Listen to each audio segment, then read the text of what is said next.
¿Cómo están, hermanos y hermanas? Qué gusto saludarles nuevamente en este día domingo 29 de mayo. Continuamos con los estudios de la lección de la escuela sabática, esta lección que sigue siendo grabada desde aquí, desde Shepherd, Texas, bajo los árboles. Aquí, hermanos y hermanas, seguimos por la gracia de Dios compartiéndoles estos estudios con mis hermanos Carmelo Ramírez y Tony García. ¿Cómo está, hermano Carmelo? Bendecido, y es un placer, hermanos, pues estar aquí nuevamente, ¿verdad? Cooperando o siendo de bendición, como he dicho, pues el más beneficioso yo, pero que también ustedes, hermanos, puedan salir beneficiados con estas lecciones, y posiblemente tendrán más comentarios que ustedes los van a comentar allá en la iglesia, ¿verdad? Así es que sigamos adelante, hermanos, y también pues les rogamos, hermanos, que también estén orando por todo este ministerio y por los pacientes que han sido desde que comenzó, ¿verdad? Que el Señor los siga acompañando, y también a todos juntos que nos dé esa precisamente la sanidad espiritual y la sanidad del cuerpo. Que Dios nos bendiga. Amén, hermano Tony, bienvenido. Sí, gracias pastor, y gracias a ustedes hermanos. También me uno en este sentir, porque yo sé que esto es de bendición para muchos que nos escuchan, y si, por no decir para todo aquel que viene con un corazón humillado delante del Señor a escuchar su santa palabra. Y también quiero decirles que el himno para esta semana es el 188, que se llama La Nueva Proclamad. Y la lección bíblica que se está recomendando es 1 Corintios 15. Estudienlo, léanlo, hermanos, porque este es el alimento para nuestro espíritu. Amén. Y oren por todo, como dijo el hermano Carmelo, oren aquí por nosotros, y porque esto alcance a muchísimas almas, y usted puede hacerlo si le pone el like, dedito para arriba, como dice el hermano Ángelo. Que el Señor les bendiga. Amén. Pues vamos a orar para el estudio de hoy. Voy a pedir aquí a mi hermano Carmelo que haga la oración, por favor. Bendito Padre y cariñoso Señor, que mora en las alturas de los cielos, pero que también mora en los corazones de los que le amamos. Aquí estamos agradecidos por su amor, agradecidos por esta oportunidad más que nos da de poder ser instrumentos en sus manos para poder, Señor, darle este estudio, este seguimiento a esta escritura, Señor, que nos está haciendo, Señor, entre más, Señor, con conocimiento, pero no solamente con conocimiento, sino que lo vivamos, Señor, que es lo más importante. Ayúdenos, pues, y también sea, Señor, en los controles, sea también, Señor, con todos aquellos, Señor, que lo necesitamos mucho, y que también, Señor, nos ayude a que cada día podamos profundizar más en la palabra, porque un día no muy lejano va a ser quitada, pero lo que retengamos, el Espíritu Santo nos lo va a traer en su debido momento. Amén. Así es que acompáñenos en esta hora, y gracias por todo, lo pedimos y agradecemos en el nombre de Jesús. Amén. Amén. La lección para esta semana tiene por título El Evangelio y la Resurrección. Entendiendo el Evangelio como todo lo relacionado a las buenas nuevas de salvación, todo aquello que esté involucrado en ello, como es, por ejemplo, la encarnación de Cristo, su vida perfecta, su muerte en la cruz, hasta llegar el momento cuando resucita y es llevado al cielo. De eso tratará la lección esta semana, y sin duda Dios tiene un mensaje para cada uno de nosotros. Amén. ¿Qué decía Pablo en el versículo de memoria, hermano Tony? Sí, vamos a leer lo que dice allí en 1 Corintios 15, versículos 1 y 2, que dice así: Además os declaro, hermanos, el evangelio que os he predicado, el cual también recibisteis, en el cual también perseveráis, por el cual asimismo, si retenéis la palabra que os he predicado, sois salvos, si no creísteis en vano. Varias cosas que nos menciona aquí, pero la que yo me llama la atención es: si no creísteis en vano. porque me quedé pensando en eso. ¿Creíste en vano? Pues si yo creo, debe ser que creo, pero no en vano. Pero aquí dice, si no creíste en vano. Y lo que me viene a la mente es que el creer en vano es pretender ser algo que no somos. Eso es lo que yo entendí. A lo mejor usted, hermano, hermana, tiene una comprensión de esto más clara, y pues qué bueno, y que la comparta también allí en su iglesia con los demás. El pastor también nos puede abundar en esto, ¿ve? Pero eso es lo que a mí me llamó la atención, porque habla de bastantes partes que necesitamos o debemos de hacer altos, y explicarlo nos llevaría tiempo. Yo nomás menciono esto porque es lo que a mí me llamó la atención, que si no creísteis en vano. Sí, es que una persona que cree en vano es una persona que no tiene una fe bien arraigada en el Señor, sino que es así, superficial. Cualquier cosa lo mueve, cualquier cosa lo aparta, cualquier cosa lo lleva a apostatar.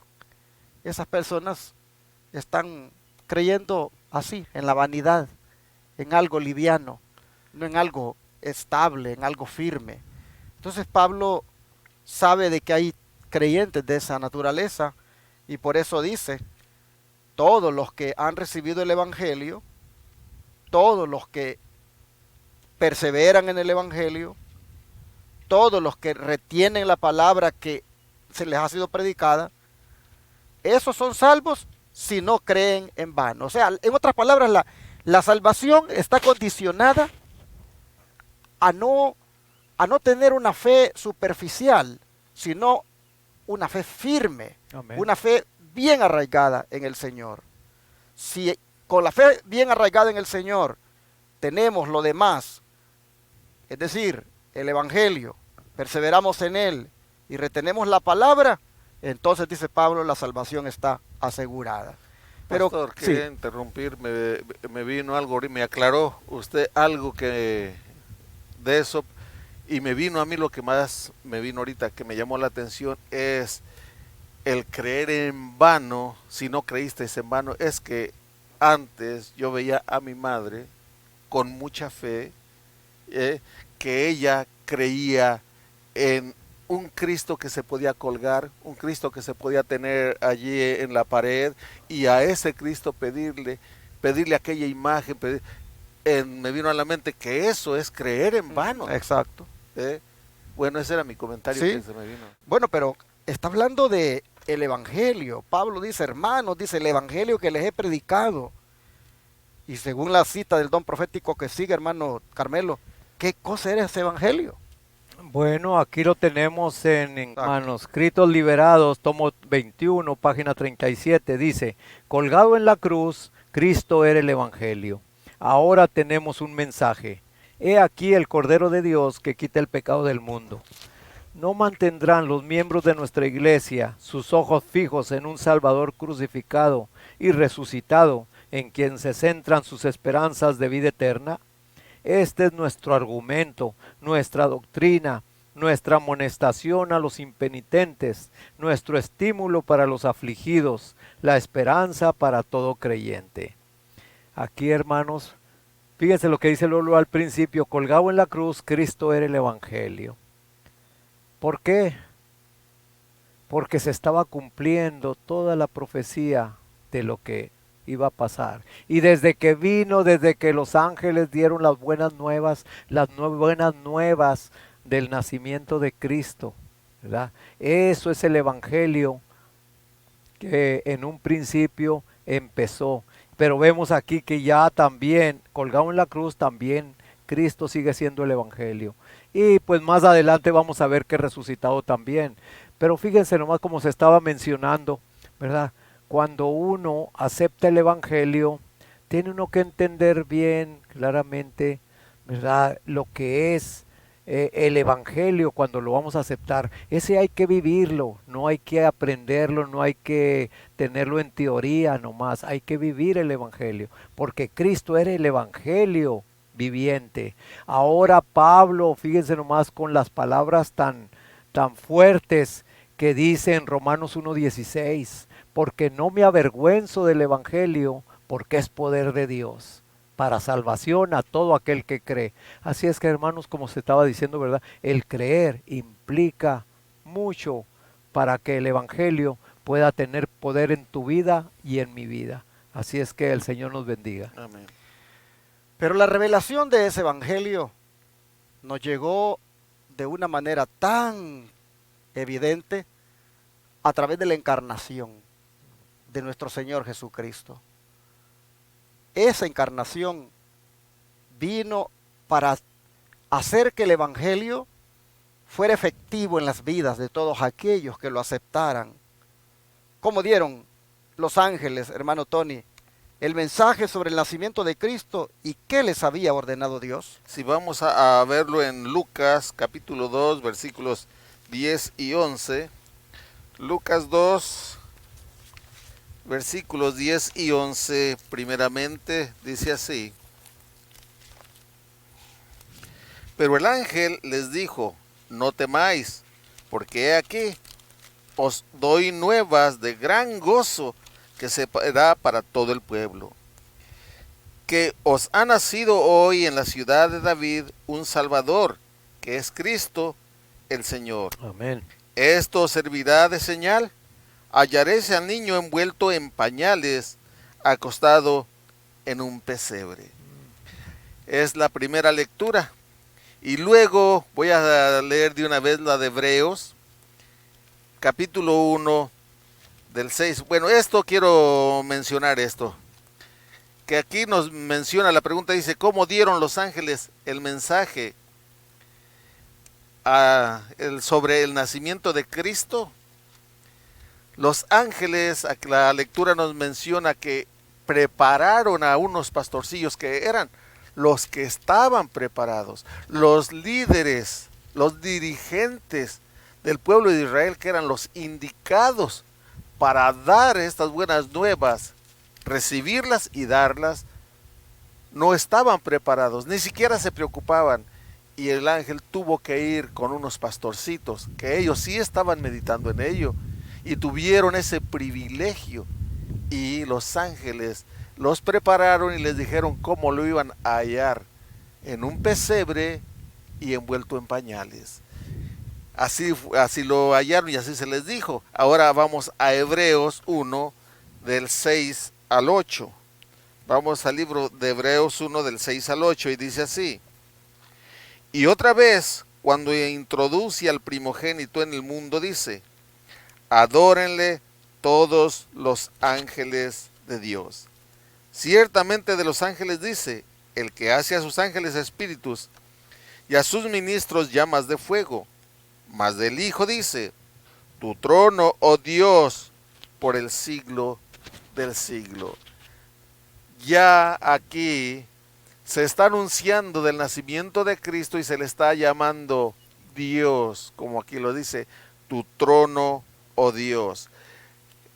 Pero además de que los ángeles se llenaron de gozo, se les dijo que había nacido el Salvador del mundo y lo hallarían en pañales. Ahora acá se nos dice que en Hebreos se nos menciona que era Dios. Empieza con el versículo 6 que dice, y otra vez cuando introduce al primogénito en el mundo dice, adórenle todos los ángeles de Dios. Aquí está hablando no cuando el Señor Jesús estaba allá en el cielo, sino cuando lo introduce aquí en la tierra. Y dice que todos los ángeles de Dios le adoren. Si usted lee todo el capítulo, hermano, se va a dar cuenta que los ángeles, al dar esta noticia, se llenaron de gozo por el nacimiento de Cristo Jesús, con cantos celestiales, pero eso lo veremos más adelante. Sí, mis hermanos, no tenía que ser de otra manera, porque prácticamente allí estaba llegando la esperanza para la raza humana. Allí estaba cifrado el futuro de todos los seres humanos. básicamente el abismo de separación que había entre Dios y el hombre. Allí, en ese niño que nacía, estaba prácticamente, hermanos, ese abismo ya eliminándose, porque ahora Él venía para ser el puente, para ser el que a través de Él pudiéramos ir al Padre. Por eso dijo Dios: soy el camino, la verdad y la vida, dijo Él tiempo después. Entonces era algo tan maravilloso que los ángeles no podían dar la noticia de otra manera más que llenos de gozo. Y no solo llenos de gozo, sino que también con esa declaración tan contundente cuando dicen ellos: ha nacido hoy en la ciudad de David un Salvador, que es Cristo el Señor. En otras palabras, el Salvador que hemos esperado, dijeron los que oyeron a estos ángeles, ya llegó. Los ángeles presentaron a Jesús como el Salvador, lo anunciaron como el Salvador. Y nosotros, dice Elena White, no tenemos otro mensaje que dar más que el mismo. Dice que este viene a ser, según vimos en la nota anterior que leyó el hermano Carmelo, este viene a ser, dice, nuestro mensaje, nuestro argumento, nuestra doctrina, nuestro estímulo para los afligidos, la esperanza para todo creyente. Amén. ¿Cuál? Ese mensaje de que Cristo es nuestro Salvador, de que Cristo es el que vino como el Cordero de Dios que quitaría el pecado del mundo. Así que al oír, hermano Carmelo, aquellas palabras, los pastores, ¿cómo dice la hermana Guay que ellos reaccionaron o qué emoción sintieron? Bueno, aquí lo vamos a leer en el Deseo de todas las gentes, página 31. Dice: al oír estas palabras, las mentes de los atentos pastores se llenaron de visiones gloriosas. El libertador había nacido en Israel. Con su llegada se asociaban el poder, la exaltación, el triunfo. Pero el ángel debía prepararlos para reconocer a su Salvador en la pobreza y humillación. Hermanos, cuando una persona es humilde, aquí estamos viendo a estos pastorcitos, que ellos estaban cuidando sus rebaños de las colinas. Pero también hay otras partes donde dice que ellos en sus pláticas, usted sabe que uno tiene pláticas así en grupitos, sus pláticas, ellos estaban también, ¿verdad?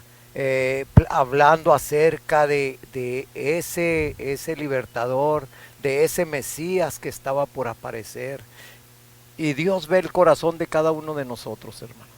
Aquí vemos que estos pastorcitos, ¿verdad? El ángel llegó con ellos. El ángel podía haber llegado con los altos líderes de allá de la iglesia, si ellos hubieran estado preparados.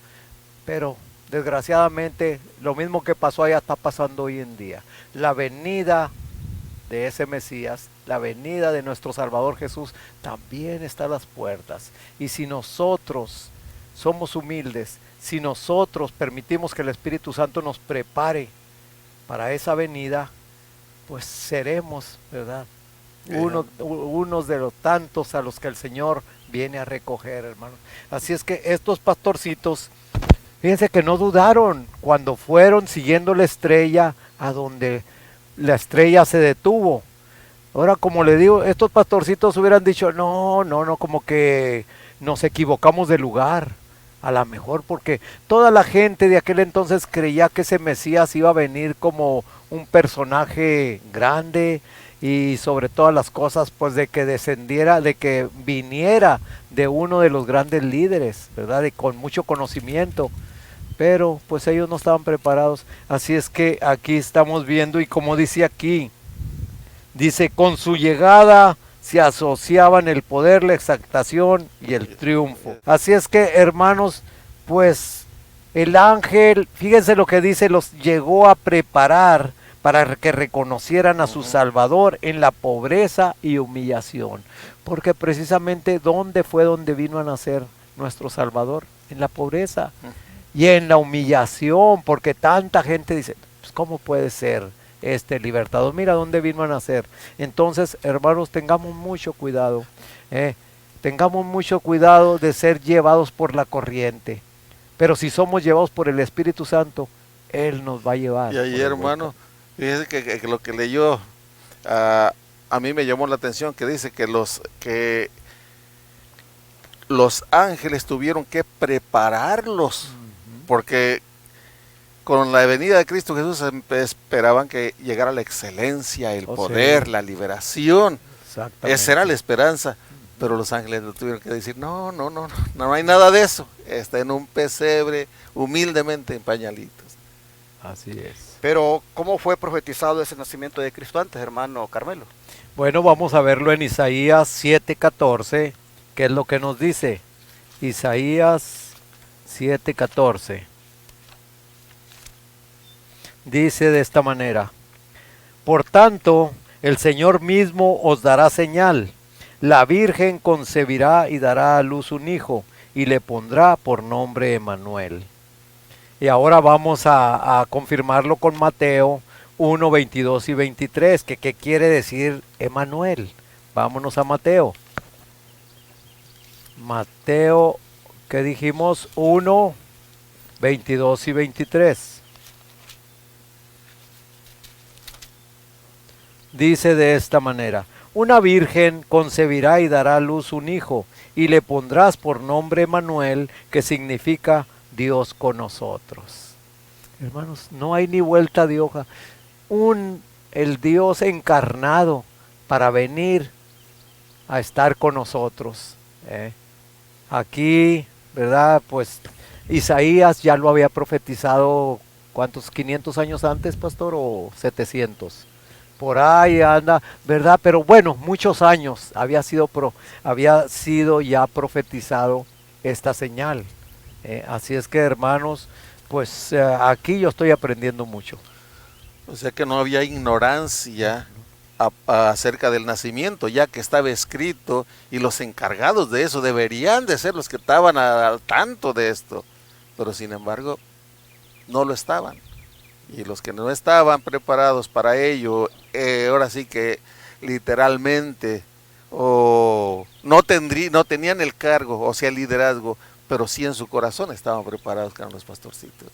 Así nosotros vemos que con mucha anticipación el profeta Isaías, Dios lo había usado para hablar de que incluso una virgen concebiría, y Mateo nos lo confirma, que en cumplimiento de esa profecía, Jesús nace de una virgen, especialmente como lo fue María. Las profecías claramente lo dijeron cómo sería, cómo se encarnaría. Es que, hermanos y hermanas, para que Jesús pudiera derramar su sangre por nosotros, Él tenía que hacerse sangre como nosotros. Y la forma de hacerse sangre como nosotros era dependiendo de un ser humano para que le diera su sangre, y en este caso su madre. Así vemos que sucede la encarnación y había sido profetizada con mucha anticipación. A ver cómo cierra el don profético, hermano Tony. Sí, dice allí mismo otra vez en el deseo de todas las gentes, pero en la página 11 dice: Cristo vino a nuestro mundo para manifestar esta gloria. Vino a esta tierra oscurecida por el pecado para revelar la luz del amor de Dios. Quiero hacer una pausa aquí. El Señor Jesús vino a esta tierra para revelar. Esta tierra estaba oscurecida por el pecado, y Él vino a revelar la luz del amor de Dios, porque de tal manera amó Dios al mundo. Ahí está el amor del Padre. Y luego dice que ha dado a su Hijo unigénito. Ahí está la luz. Y no estoy exagerando, porque así lo dice en Hebreos 1, el versículo 3 me parece, que dice que Cristo Jesús es el reflejo de Dios. Léelo tú allí, mi hermano, en Hebreos 1 está. Así es que Él vino para manifestar el amor de Dios. ¿Por qué razón? Porque en todo lo que Él hizo estaba manifestando el amor de Dios por ti y por mí. Y luego dice, vino a esta tierra oscurecida por el pecado para revelar la luz del amor de Dios, para ser Dios con nosotros. Por lo tanto, fue profetizado de él, y se llamará su nombre Emmanuel. Emmanuel es lo que quiere decir es Dios con nosotros. Aquí corríjame, pastor, si estoy equivocado, pero yo tengo entendido que Emma es con, Nu es nosotros, Él es Dios. Así es. Entonces es lo que está diciendo Emmanuel, con nosotros está Dios. Amén. Bueno, mis hermanos, qué gran milagro el que se hizo para que la salvación fuera posible.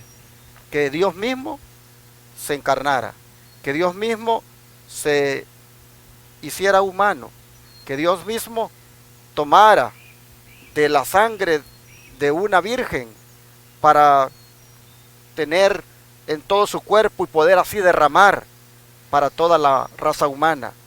Así comenzó el Evangelio, así dio inicio el plan de salvación, así se puso en marcha el plan de salvación, encarnándose nuestro Dios a través de ese gran milagro de que Jesús haya nacido de una virgen. Bueno, yo creo que debemos estar en esta hora tan agradecidos que deberíamos de darle gracias al Señor, orando por haber hecho eso, de dejar el cielo y venir a este mundo lleno de pecado, lleno de dolor y sufrimiento, venir a este mundo para encarnarse y de esa manera entendernos, comprendernos, estar con nosotros y, hermanos, poder así tener esperanza de salvación. Amén. Todos. Creo que debemos darle gracias a Dios por eso. Amén. Y vamos a orar para Amén. hacerlo. Te damos gracias, Padre, porque tú no cabe duda que nos amas tanto, que hiciste esta maravilla de venir a encarnarte, de venir a este mundo a ser uno con nosotros para salvarnos. Amén. Gracias, Sí, Señor. Queremos rogarte que nuestro agradecimiento para ti sea demostrado en una adoración sincera y en una obediencia, Señor, de tal manera que tú te agrades.